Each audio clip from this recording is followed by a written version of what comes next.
Hi guys, welcome. Yes, after 5 tries, we finally got the rig up the hill to dig the borehole. So then the lady was supposed to come back the following weekend to put in the pump. So she instructed that I get a mason to do a little protection thing around it so nobody can steal the pump once it's inserted. Yes, Ghana, anything is possible. So yes, this is what this video is about, or the drama before we got the pump ready for the borehole.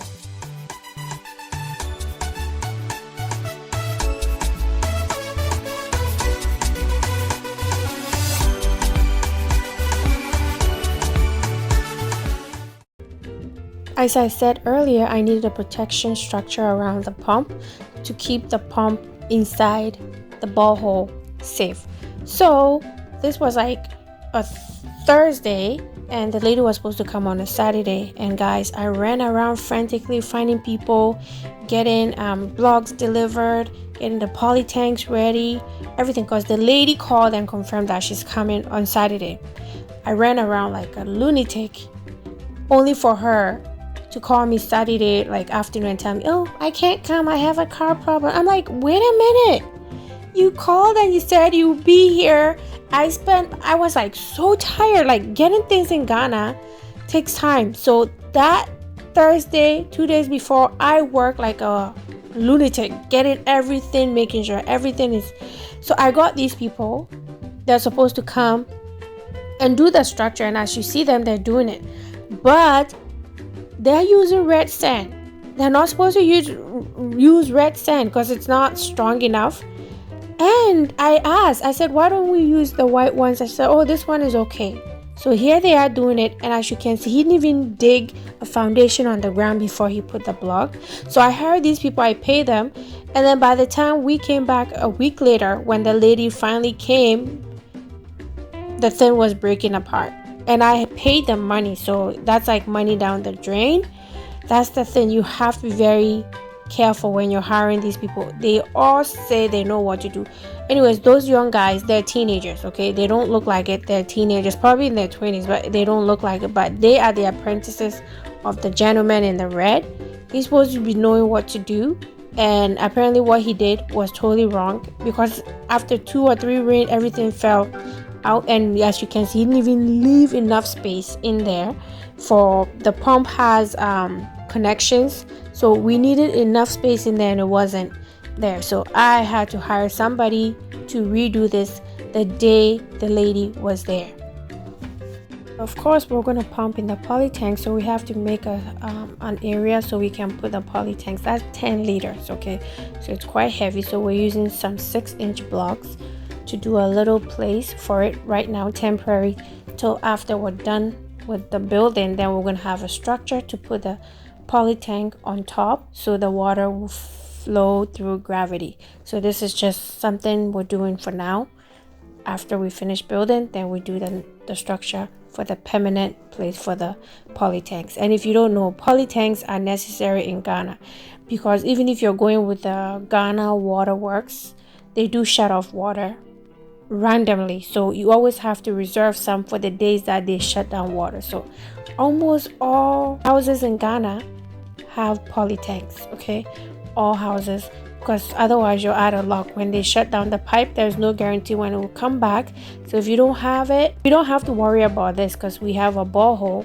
But the fact is, even with a borehole, this is how we get the water. We pump it from the borehole into here, then we have different connection throughout the house so we can have a constant supply of water, and we pump more in the poly tanks as needed, okay? So yeah, now back to the borehole. So as I said, the lady called on a Saturday afternoon that she can't make it while I was waiting for her to come on Saturday, because the thing is, I needed a generator to pump it because we don't have electricity there. So I went to the farm, grabbed the generator, went to the building site waiting for her, and she never came. So then I had to drive back to the farm and put the generator back because we needed it to light the farm. I was really pissed off, to say the least. Okay, so then she says, okay, she has a car problem, blah blah blah. She told my husband, to apologize on her behalf. Guys, this is the same lady that did the boho on the farm, and we've had our share of arguments. Like, we fight all the time. I told her how some of her things are unprofessional, and then we'll go back and fight and blah blah blah. But the thing is, I hired her before she completed the first one, so I couldn't take my money back. And one thing about Ghana is they like to ask you for the majority of the money. So when you're not happy with their services, it's not like they're going to give you back your deposit. You're just going to end up losing. So most of the time, you have to just put up with their crap till you're done with them. So that's what basically that happened. So I was so livid. Then she didn't come, and she said she might come the following Saturday. I didn't hear from her. She didn't confirm. So I went to the farm early Saturday morning. Went and did my business. I went, took the feed, came home. I had to do mommy duties, take my kids, get the hair done, yada, yada, yada. I was at the hairdresser, and then the lady calls. That was around about 12 p.m. Guys, I was livid. She said, well, I'm on site, and we need a generator to do the pump test and blah, blah. I said, excuse me. You didn't call me. You were coming. I've been to the farm. And guys, the farm is not close to where we're building. The farm is in a different area, and she knows this. She's been to the farm. So I'm like, no, I can't go. I'm with my kids. You can go to the farm and get the generator. Of course, she wouldn't. So we went back and forth arguing. I hung up on her. I was so pissed off, but she would not accept that she did anything wrong. She said, well, when I told you I couldn't come the other Sunday, I told you I might come this Saturday. So I did tell you. I'm like, I know, but that last time you made me run around like a lunatic, and you never showed up.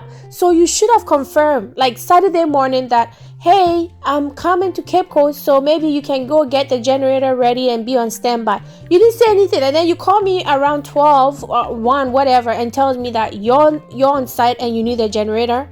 Guys, we argued, and she has taken all my money. She has taken every pesewa. So guess who had to give in? I had to, and one thing that pissed me off, she said, well, I'm gonna be here till 4, so you bring the power so we can do the testing. Oh, I'm just gonna leave and you have to figure it out. I'm like, no, you have to pump everything so I can make sure that everything works. So I argued, but still I'm the one who will lose if I stick to this not doing a crap. So then I had to just leave my kids at the hairdresser. I had somebody there with them. Go on the farm, drive, it's about 45 minutes away. Get the generator, go back, come back in Cape Coast, take it to site for her to do the pumping. And then the whole time we're arguing, my daughter Noel, my kids were there. So when we went on the site, she's like, Mom, don't you feel weird? I'm like, what about feeling? It's like, you and the lady were arguing and fighting so much. I said, yeah, because I had to tell her my mind. But that's adulthood. So now we're just going to pretend like nothing happens. I was there watching them do this. And then while I was there, this thing that they did had broken down. So I had to get somebody to rebuild it. And then he's hooking up the piping and the stuff so we can pump and do the testing. Yeah, I am so glad I'm done. And then every time I bring up how much I paid, she'll be like, well, I didn't make any profit, I didn't make any profit, and yada. I'm like, I don't care if you made profit. You saw the job. I took you to site. You said you can do the job. So the fact that the rig couldn't climb and you had to try 5 different rigs is not my business. You saw the job. You could have said, no. We drove the same hill. You could have said, no, I can't do this. Don't take my money and then complain to me that you didn't make any profit, so you're going to do a shitty job and not be professional. That's the thing. She said, I didn't make any profit. I'm like, really? You took 17,000 Ghana cedis. Whether you made profit or not is none of my business. And guys, I would not recommend her, not based on the fact that they don't do a good job. They do, but dealing with them is a headache. It is. Okay, so yeah, that's it. I'm being truthful. I am telling this to people who want to come and live in Ghana. I'm not picking on Ghana, but customer service is non-existent and it's so hard. So Yeah, that's it. That's my ranting about this whole thing. But anywho, we did some testing, and I'm sure you saw the water was coming out so dirty and muddy. So the lady, that was a Saturday, we pumped for like 2 hours, and it was still muddy. So I didn't want to put it in the poly tank. She was suggesting. My husband's like, no. The poly tank, we're going to be holding it for clean water, so no. So we pumped for 2 hours. Then I had to take the it was getting dark. I had to take the generator back to the farm, so I left. And then I made plans that I'll come on my own, because she was leaving after that. So she showed me what to do, blah blah blah. So I came back on the Saturday to pump the water for it to get clear. Then I can put in the poly. No, I came back on the Sunday following day. So I went and brought my worker Kenneth, because he pumps the other water, so he's used to pumping borehole water. So we came and my generator wouldn't start. We tried and tried and tried. So we called the lady. She said, "Oh, my colleague lives around there." So we talked to him. He came and he said, "No, your generator is not strong enough." And then he has a bigger generator, so he loaned it to us. God bless him. And then we were able to pump the water till it was clear, and then we started to fill the poly tank. And guys, it took us the whole day. It took us like 6 hours, and it still didn't get filled. Okay, we had like 2 lines by the time we decided to go. So it was a whole day kind of job, because it's 10,000 liters. Okay, so we pumped the whole day. My kids were there. They were so exhausted. I told them to stay home. They wouldn't stay home. I tell them, when I'm going to the farm or I'm going on site, you best stay home. So yeah, this wasn't what we put in the poly tank. We pumped for more, but I couldn't take a video every minute. So by the time we put it in the poly tank, it was nice and clear. Okay, so that's what we're doing. And then I called our friend Kevin, and of course he was around. He came to help me. He's the one on top there checking the level of the water and looking at, and he said it's so clear and beautiful. So yeah, this is my borehole experience in Ghana.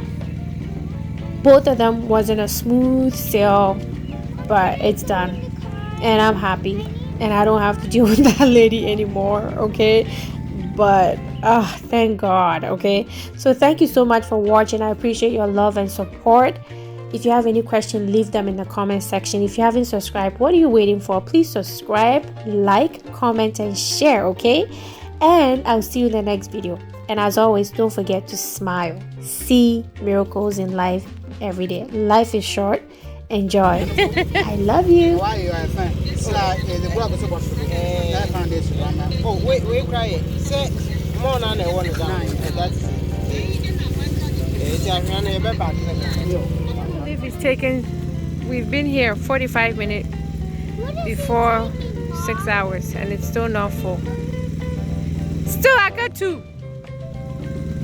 Hey! And I am stopping here on Koya will be with my Emma. 2 lines.